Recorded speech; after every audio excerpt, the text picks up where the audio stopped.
کے چاہنے والے، اے غوث اعظم سے محبت کرنے والے، ان کا یہ 11ویں کا مہینہ غوث اعظم کا مہینہ ہے، ان کے 11ویں کا مہینہ غوث اعظم کا مہینہ ہے۔ وہ غوث اعظم ہے،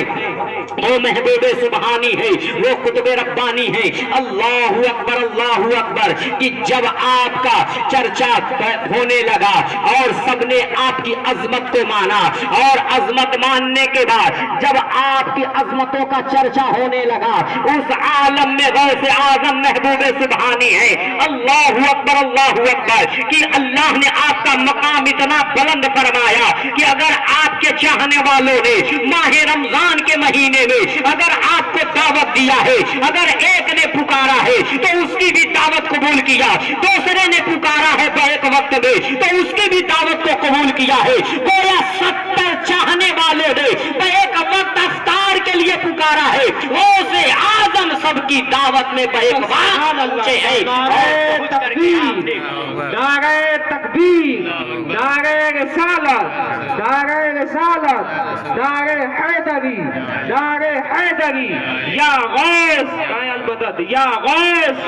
یا غوث، نعرہ تکبیر، نعرہ رسالت۔ وہ غوث اعظم ہیں جنہیں اللہ نے وہ قوت عطا کیا کہ بیک وقت آپ نے 70 جگہ افطار فرمایا۔ اے میرے آقا علیہ الصلوۃ والسلام کے ماننے والے، کیا یہ مقام ایسے ہی مل جاتا ہے؟ نہیں، اللہ جسے چاہتا ہے اسے عطا فرما دیتا ہے۔ اللہ نے غوث اعظم کو پسند کیا۔ آپ کے بچپنے کے عالم آپ نے ہمارے علماء سے اکثر بارہا یہ سنا ہے کہ جو 4 سال کی عمر میں جب بسم اللہ خوانی کے لیے آپ پہنچے تو آپ کے استاد نے جب بسم اللہ خوانی کرایا تو آپ نے الف لام میم، الف کے الحمد سے لے کر کے الف لام میم پڑھتے ہوئے آپ نے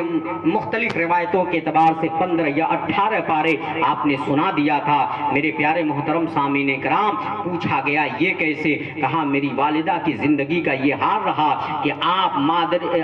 فرماتے ہیں کہ میں مادر شکم میں تھا، میری والدہ ہر روز ان پاروں کی تلاوت کیا کرتی تھی، میں نے اپنی ماں کے شکم میں اسے یاد کر لیا۔ تو میرے پیارے، مجھے صرف واقعہ سنانے کا مقصد نہیں، میں آپ کی عظمت کے بارے میں بتانا چاہتا ہوں جو ہمیں سبق لینا چاہیے۔ اللہ اکبر اللہ اکبر۔ اے میرے آقا علیہ الصلوۃ والسلام کے ماننے والے، وہ غوث اعظم کی 11ویں منانے والے، ہم غوث اعظم کی 11ویں کیوں مناتے ہیں؟ ہم غوث اعظم کی 11ویں اس لیے مناتے ہیں کہ اگر یہ طریقہ ہے جو غوث کی یاد میں غوث کی 11ویں یعنی ہر مہینے کی 11 تاریخ کو جو فاتحہ دلاتا ہے غوث کے نام سے، جس مقصد سے دلاتا ہے، اللہ اپنے حبیب کے صدقے میں، غوث اعظم کے صدقے میں اس کے مراد کو پورا فرماتا ہے۔ میرے پیارے آقا علیہ الصلوۃ والسلام کے ماننے والے، یہ بزرگوں کا طریقہ رہا ہے۔ ایک بزرگ ہیں اللہ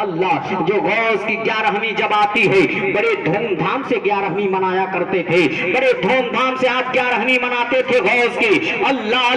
جب بڑے دھوم دھام سے آپ غوث کی 11ویں مناتے تھے، اسے ایک غیر مسلم نے دیکھا اور دیکھنے کے بعد اس صاحب بزرگ سے پوچھا آپ غوث کی 11ویں کیوں مناتے ہیں؟ کہا ہم اس لیے مناتے ہیں کہ ہم غوث سے محبت کرتے ہیں، اور جو غوث کی محبت میں غوث اعظم کی 11ویں مناتا ہے، اللہ اس کے ہر جائز مراد کو پورا فرماتا ہے، اللہ اس کے ہر جائز مقصد کو پورا فرماتا ہے۔ کہا میں غیر مسلم ہوں، کیا میں بھی مناؤں؟ تو کیا میری مراد بھی پوری کی جائے گی؟ اللہ اس صاحب ولی اس نیک بزرگ نے کہا کہ یہ اللہ والوں کا بارگاہ ایسا ہے کہ اس میں اپنے اور پرائے نہیں، سب کو دیکھا جاتا ہے، اپنا بھی آتا ہے اسے بھی نوازا جاتا ہے، غیر بھی آتا ہے اسے بھی دیا جاتا ہے۔ یہ در ایسا ہے کہ یہاں سے کوئی خالی نہیں جاتا ہے۔ اللہ اب اس کے بھی اندر انقلاب آ جاتا ہے، اور وہ ایک غیر مسلم ہو کر کے بھی وہ غوث اعظم کی جب 11ویں آتی ہے وہ بھی غوث اعظم کی 11ویں منانے لگتا ہے، وہ بھی غوث اعظم کی 11ویں بناتا ہے، اور مناتے چلا جا رہا ہے، یہاں تک کہ اس کی زندگی کا جب اختتام ہوتا ہے، اس کے جسم سے روح جب پرواز کرتی ہے कब से उन शरीर से रूह निकलने वाली है, अल्लाह अल्लाह रूह निकल भी जाती है, उसके मज़ाहिब के एतबार से उसके लिए चिता जला दिया जाता है और जलाने के बाद उसे लेटा दिया जाता है, आग को लगाया जाता है, आग लगाया जा रहा है, आग लगाया जा रहा है, लेकिन आग जलने की का नाम न ले, अल्लाह अल्लाह आग नहीं जल रही है, सबके सब परेशान हो गए, घी पे घी डाला जा रहा है, तमाम जो भी तदबीरें थी कर ली गई, लेकिन आग नहीं जला रही है, सबके सब परेशान हो गए, आखिर आग जल क्यों नहीं रही है, आग जल क्यों नहीं रही है। इस आलम में तो पता किया जाता है आखिर वजह क्या है और इसका लगाव किसका था, ये मोहब्बत किससे करता था, ये जिंदगी में किसके साथ रहा करता था, ये किसके साथ अपनी जिंदगी गुजारा करता था, मालूम किया जाता है तो मालूम होता है एक अल्लाह वाले से इसे मोहब्बत है और वो अल्लाह वाले से मोहब्बत होने के बाद वो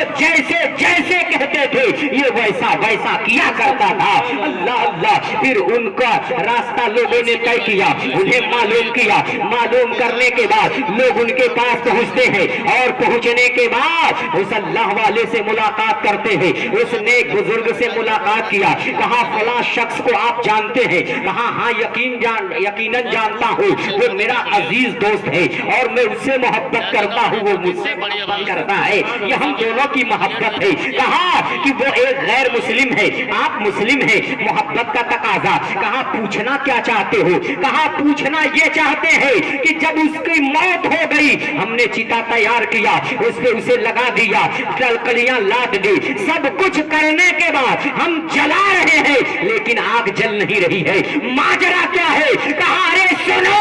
जब उसकी मौत हो गई है ये इल्म मुझे नहीं था, लेकिन सुनो सुनो आग की मजाल क्या है कि जो उसे जला दे, आग की कुव्वत क्या है कि जो उसे जला दे। हाँ आखिर आग क्यों नहीं जलाती है, आग क्यों नहीं जला रही है, क्यों नहीं जला रही है। उस साहिब बुजुर्ग ने, अल्लाह के नेक बंदे ने कहा सुनो उसकी वजह यह है कि वो जैसे हम गौस की 11वीं हर महीने किया करते हैं वैसे ही उसने मेरे काम को देखा, देखने के बाद मुझसे पूछा और पूछने के बाद उसने भी गौस की 11वीं मनाना शुरू कर दिया, गौस की 11वीं मनाना शुरू कर दिया। इसलिए आपकी मजाल क्या है जो गौस की 11वीं मनाए, आपकी ताकत क्या है उसे जला दे। कहा अगर आपकी ताकत एक गैर मुस्लिम को नहीं जला रही है क्यों। उस साहिब बुजुर्ग ने, उस नेक शख्स ने कहा सुनो सुनो वो तुम्हारे देखने में गैर मुस्लिम है लेकिन हकीकत ये नहीं है। अरे हकीकत ये है कि जब उसके जिस्म से रूह निकलने वाली थी और गौसे आजम का वो चाहने वाला था और गौसे आजम का ये फरमान है कि जब तक मैं चाहता नहीं हो कोई मेरा नाम ले नहीं सकता है, तो मैं चाहता हूं, गौस चाहते थे तो वो उनका नाम लेता था, उनकी 11वीं मनाता था, लेकिन अभी ईमान नहीं लाया था, ईमान नहीं लाया था, लेकिन गौस से मोहब्बत करता था तो गौस भी उससे मोहब्बत फरमाते थे। और गौस कब चाहेंगे, मेरे गौस कब चाहेंगे कि मेरा चाहने वाला कभी जहन्नम का ईंधन बन जाए, आग उसे जलाए। गौसे आजम ये कैसे बर्दाश्त कर सकते हैं, गौसे आजम इसे कैसे पसंद कर सकते हैं। कहा हुआ क्या, कहा हुआ ये कि जब उसके जिस्म से रूह निकलने वाली थी और निकलने वाली थी उसी आलम में महबूबे सुबहानी आए, आने के बाद अपना जलवा दिखाया और दिखाने के बाद कहा ऐ मेरे दोस्त जा रहे हो तो जाते जाते नबी का कलमा पढ़ लो तो मुसलमान हो जाओ, जन्नत की जमानत मैं लेता हूँ, जन्नत में जाओगे, जहन्नम की आग भी ना जलाएगी और दुनिया की आग भी तुझे नहीं जलाएगी। अल्लाहु अकबर, अल्लाहु अकबर। वो बुजुर्ग कहते हैं कि उसके जिस्म से जब रूह निकल रही थी तो गौसे आजम पहुंच करके उसे कलमा पढ़ाया और कलमा पढ़ा करके उसे अपना बना लिया है। अरे जब गौस ने अपना बना लिया है तो जहन्नम की आग तो बड़ी दूर की बात, दुनिया की आग में ये कुव्वत नहीं। अरे दुनिया की कुव्वत को अलग तरह, जहन्नम की आग में वो कुव्वत नहीं कि जो उसे जला दे, तो दुनिया की आग उसे कैसे जला सकती है।